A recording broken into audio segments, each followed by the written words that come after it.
This video is brought to you by patreon.com/worsttake. Get access to exclusive live streams and Discord servers, on-screen shoutouts, and early access to some videos when you join now. Help make sure that we can continue to make content like this by supporting the Patreon. Links are in the description down below.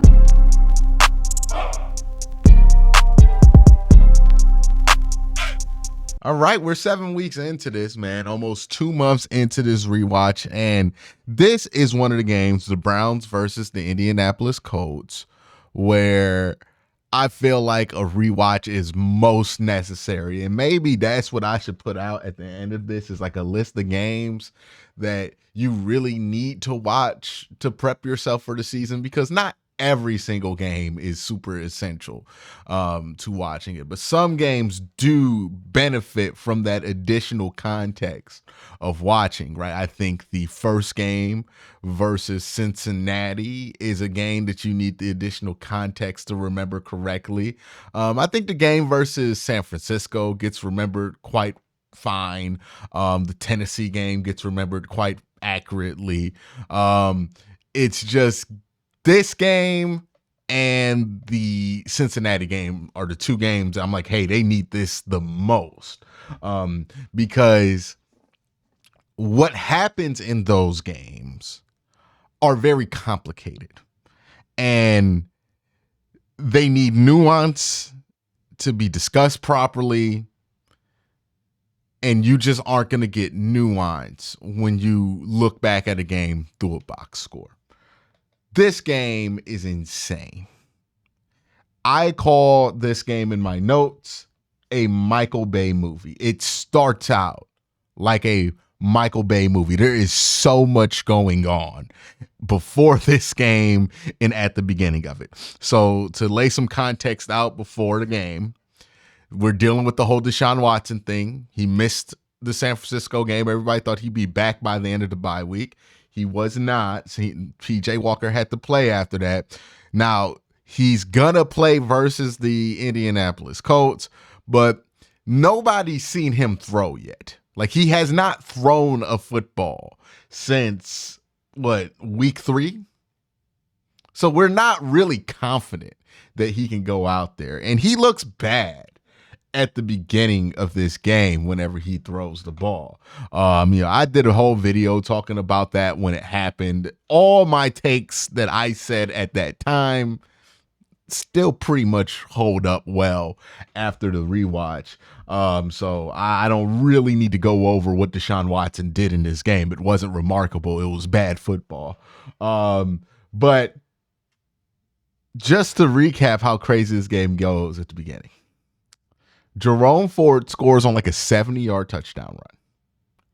Then you get like a 3rd and 7 on the next drive, right? The defense gets to a 3rd and 7, and you start thinking to yourself, okay, the Browns are about to do this. And then they give up a touchdown.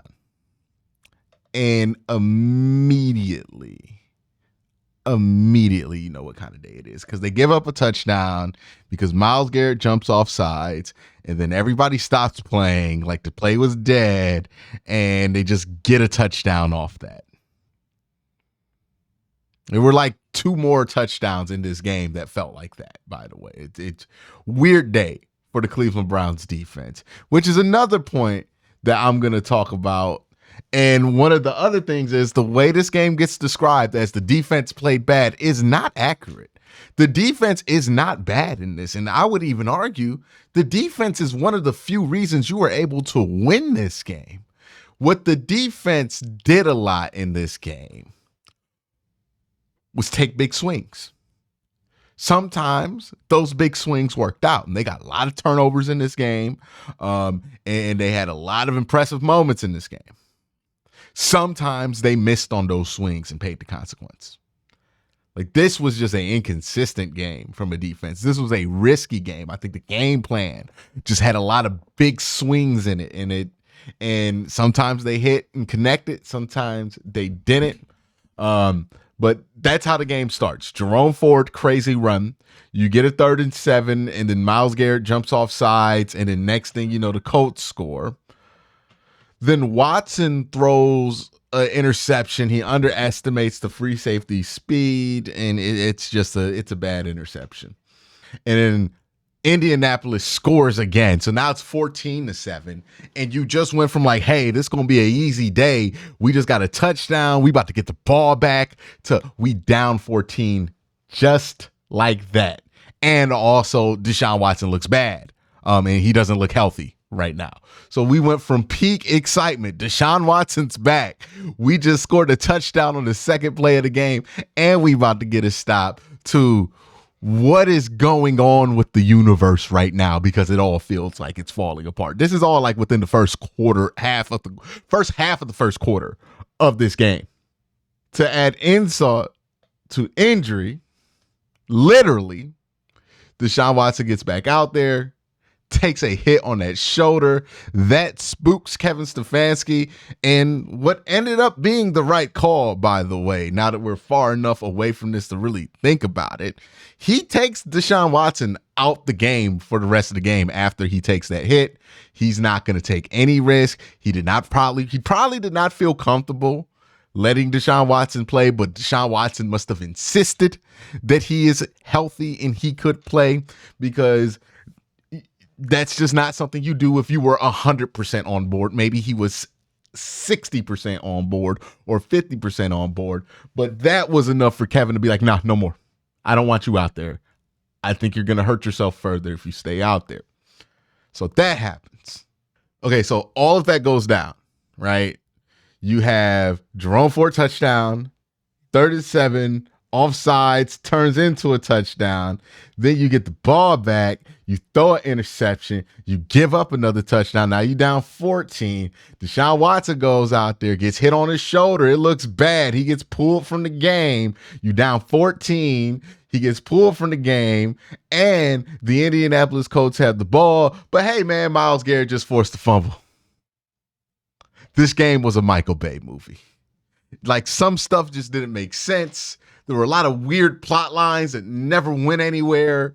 If you think about it too hard, you're going to lose your mind, because like just not a lot of stuff makes sense. The way the Browns get beaten coverage in this game doesn't make sense.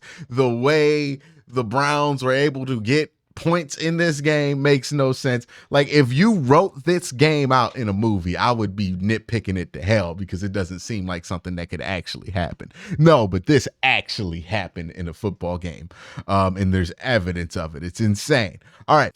So in the second quarter of this game, I think it becomes really obvious, like, why I feel the way about the narrative of the game being kind of a bad description of it. When you just think of this game as a bad defensive performance, I don't think that's accurate, because this team was just so hot and cold. So they were like, either they were making a giant play on defense, or they just were making a giant mistake on defense. But as easy as it is to say that the Browns could have lost this game based on the mistakes that they made on defense, it's just as easy to say that the Browns won this game based on the plays that they made on the defense, because the bulk of the plays made for the Cleveland Browns in this game were made by the defense. The offense made a few plays in this game, but most of the plays are defensive plays. Like, this is a very defensive oriented rewatch, because that's what was talking for the Browns for most of this game. And oh, by the way, in this game, Myles Garrett forced a strip sack, which led to a touchdown. Myles Garrett blocked a field goal, which not only took 3 points off the board for Indianapolis, but also added 3 points on the board for Cleveland. So if you're counting at home, Myles Garrett is partially to directly responsible for 10 points for the Cleveland Browns and minus 3 points for the Indianapolis Colts. It's crazy. That's insane. That's insane for an entire game, and it just gets crazier from here.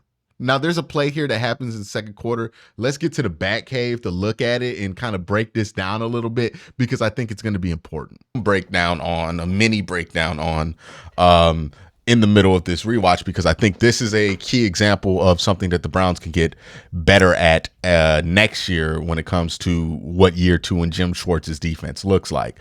Okay, so this is something that happened to the Browns a lot. well, not a lot, but happen enough, right? Where they would have these coverage breakdowns.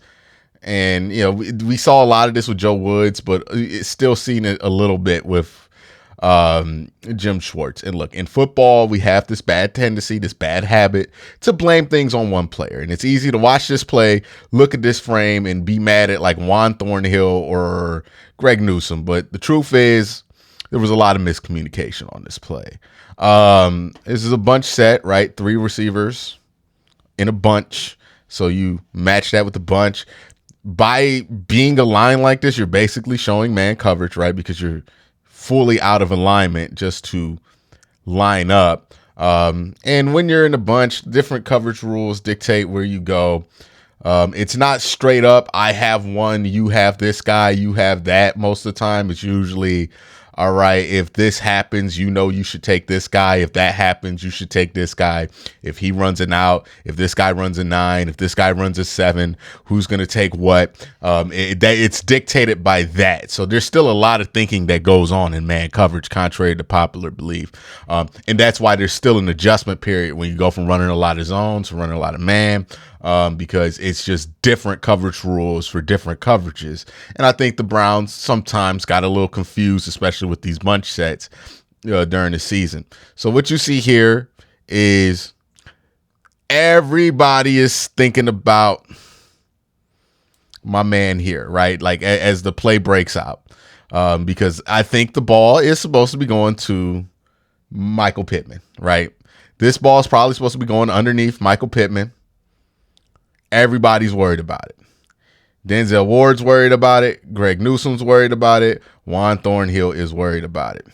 Now, I do think I do think not Juan Thornhill.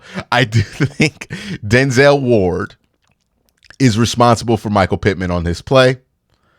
And I think he does a fine enough job covering him. If Greg Newsome is not in the way, that's good coverage.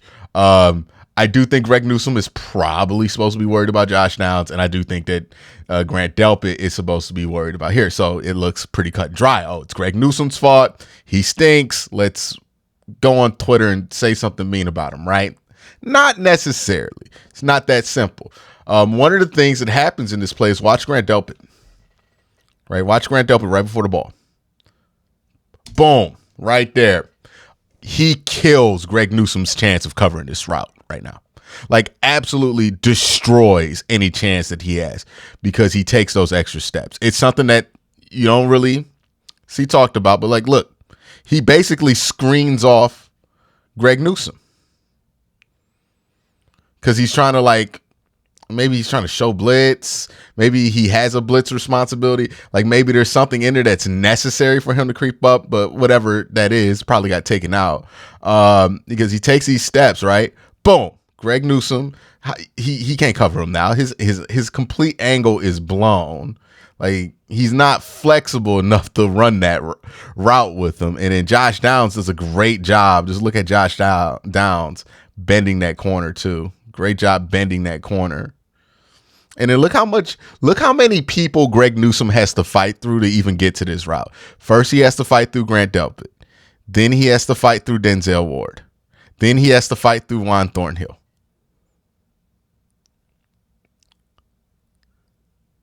See?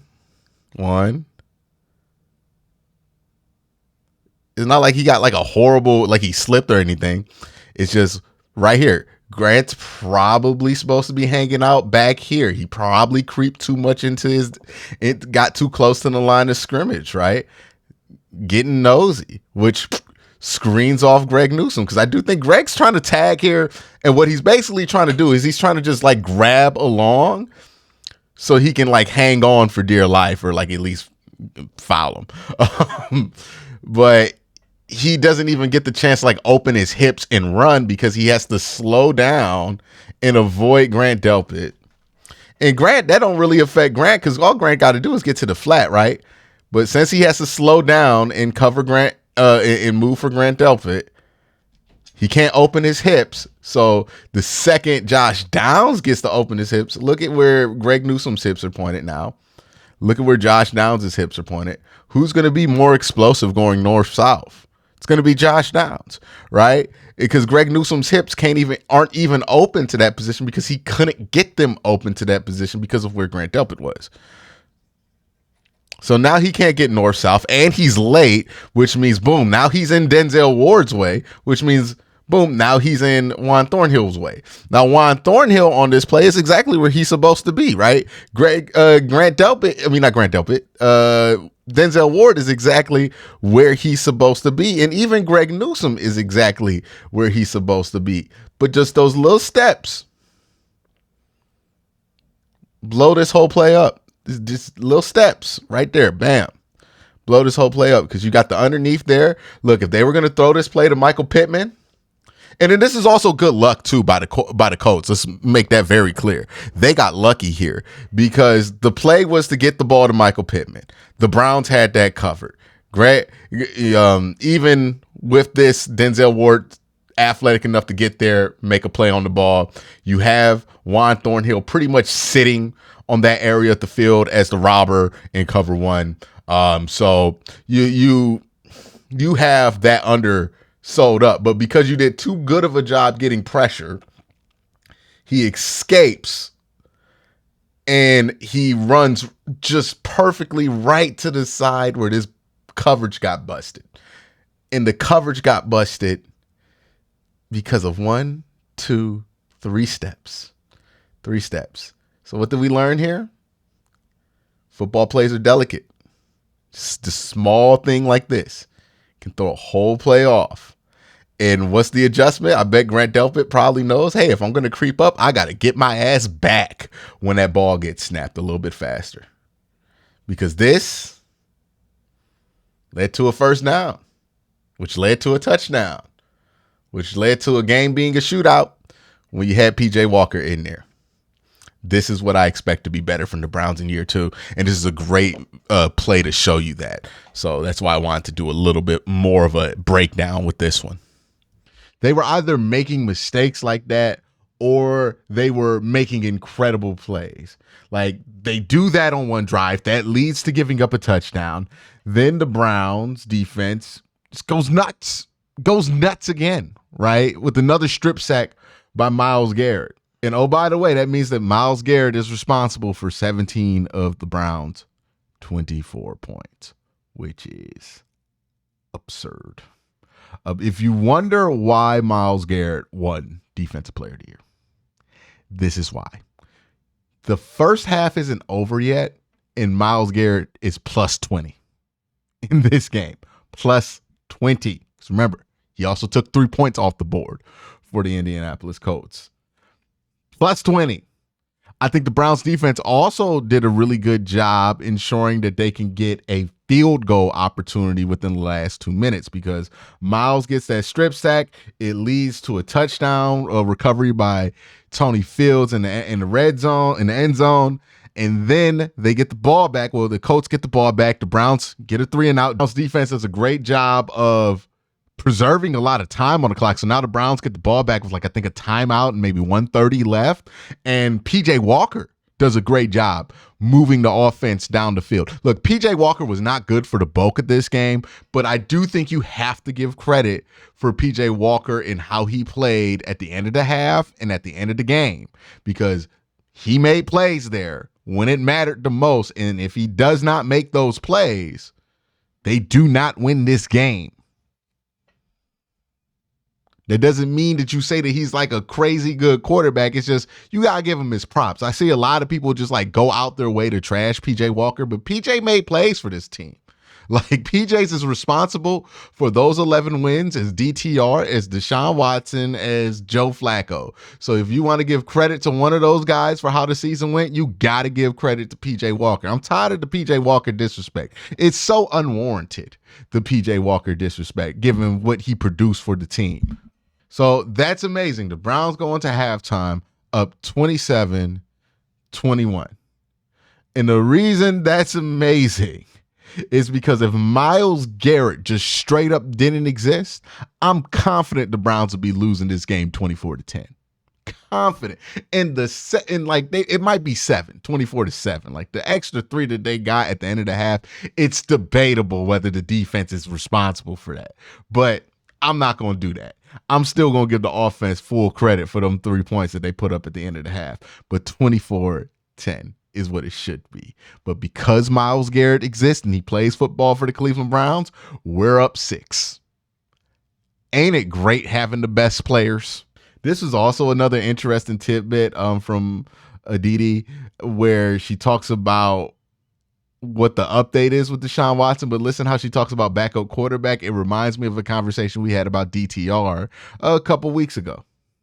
Spiro, Kevin Stefanski did give us an update on Deshaun Watson, and it was this, that the way that he got hit, he just wants to be extra cautious. Stefanski said, I don't want to risk the chance of any further injury. So I asked him on your play sheet, how much is actually there for P.J. Walker? He said, a backup quarterback has to be ready.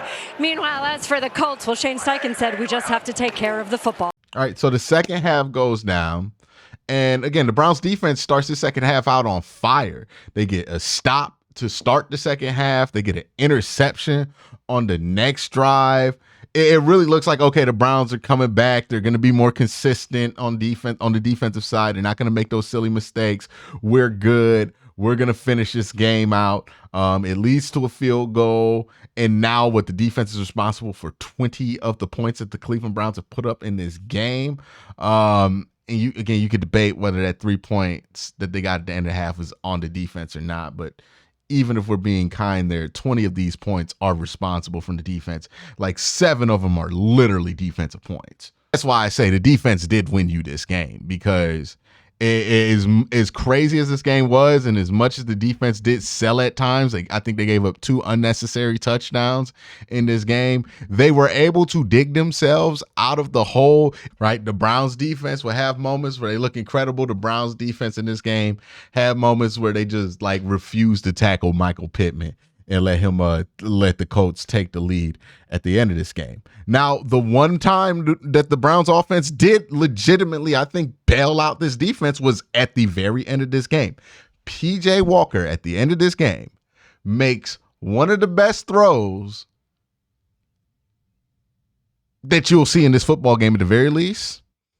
It might be in the top 20 of throws you've seen all year from the Cleveland Browns, at least, because there were a lot of for a team that did not have great consistent quarterback play all year, the 2023 Browns, they had a lot of great throws. It's weird, but yeah, PJ Walker makes one of the better throws, and again, it's a underrated throw he makes here to, I believe it was Elijah Moore, and Elijah Moore is another one that gets forgotten about in this game. He really stepped up in this one because Amari Cooper, PJ just couldn't find Amari Cooper in this game for whatever reason, but he did a great job finding Elijah Moore in this one, and leads the Browns on a drive that ends up with them scoring with 15 seconds left to go up by 1 point, and that ends up being enough for the Browns to win, and the Browns somehow walk out of this game with the victory. This was one of the weirdest games to talk about of this whole rewatch. And this is exactly why I wanted to do a series like this, because so much context gets wiped away when we talk about a game like this 4 or 5 months later after it happened, or even a year later after it happened, because everything just gets condensed down to what the most simple point is. And a game like this can't be described by, oh, well, the defense played bad, because the offense didn't play great either. So how did you get 39 points? They didn't just manifest out of nowhere. They came from somewhere, and they came from the defense. So if your defense was responsible for 20 of your 39 points, how bad did they actually play? It's one of them weird things. It's just a very weird game. Again, it's the Michael Bay directed game of the season. It was super, super, super weird. It's not a defensive disaster, but it's not a defensive masterclass. One of the weirdest games of the season, if not the weirdest game. I think this is the weirdest game of the season. You got the shout. Yeah, this is the weirdest game of the season. Also, the way that Kevin Stefanski handled the Watson thing, I think after the fact was probably the right thing to do. We'll see. We'll see. But how Deshaun Watson looked in this game is nothing like how he looked against Arizona and against Baltimore. And if Kevin saw that and made the decision to hold him out, that might be something that proves to be super significant down the line. Something to look out for, because a lot of coaches would have let Deshaun play through it after that hit. A lot of coaches would have. And I think, Kevin took a stand there and said, I'm not going to risk him. Take that for what it is, but that's interesting. But that's going to be the rewatch for week 7. Y'all have a great day. Have an even better night. Peace.